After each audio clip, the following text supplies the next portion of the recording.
Guys अस्सलाम वालेकुम welcome to my back channel. आज के আমি পোল্ট্রি মাংস রান্না করব পটল দিয়ে। এটা পটলের নতুন সিজন হয়েছে, আমরা একদিনও পটলের ভিডিও বানাইনি, তার জন্য আমরা আজকে পটল নিয়েছি। পটল দিয়ে আজকে আমরা পোল্ট্রি রান্না করব। পোল্ট্রিটা খেতে খুব টেস্ট হয়েছিল আজকের পটলটা দিয়ে। আমাদের ভিডিওগুলো যদি ভালো লাগে তাহলে লাইক কমেন্ট শেয়ার করে দিবেন। আমাদের সাবস্ক্রাইবার খুবই কম, আমাদের একটু সাবস্ক্রাইবারও বাড়াই দিবেন। দেখো আমি পটলটাকে এখন মেখে ওখানে রেখে দিয়েছি 5 মিনিটের জন্য। আর এখানে আমি তেল দিয়ে পোলট্রিটাকে ভালো করে ভেজে নিব।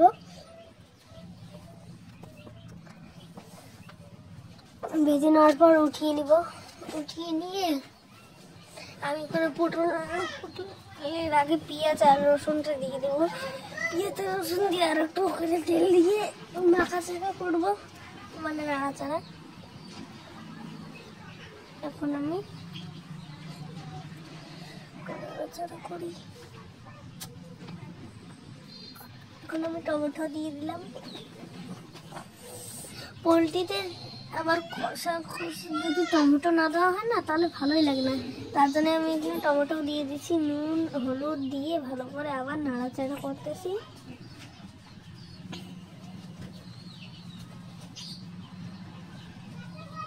এখানে একটু তেজপাতা দিয়ে দিলাম।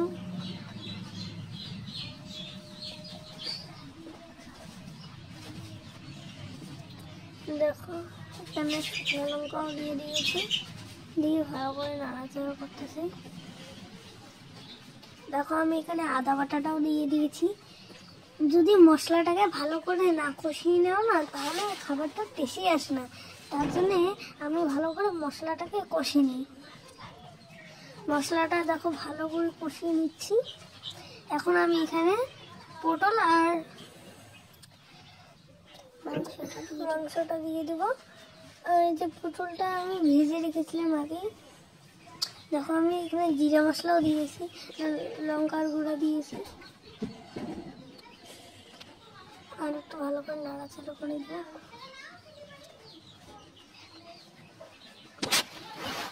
একটু ভালো করে নাড়াচাড়া করে দিয়ে একটু পানি দিয়ে দেবো। দিয়ে ভালো করে আরও 5-10 মিনিট সিদ্ধ করবো। 5 মিনিট পরে ফিরে এসলাম। দেখো ফুটিয়ে এসেছে।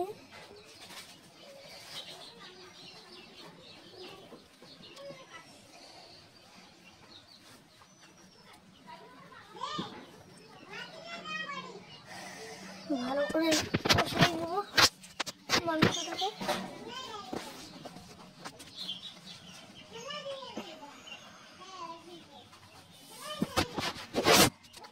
দেখো আমি এখানে পানি দিয়ে আরো 5 মিনিটের মতন ফুটে নিয়েছি। ফুটে নেওয়া হয়ে গেছে, মশলা দিয়ে নামিয়ে নিয়েছি। ভালো লাগলে লাইক কমেন্ট শেয়ার করবেন। আমাদের মজার ভিডিও পেতে আর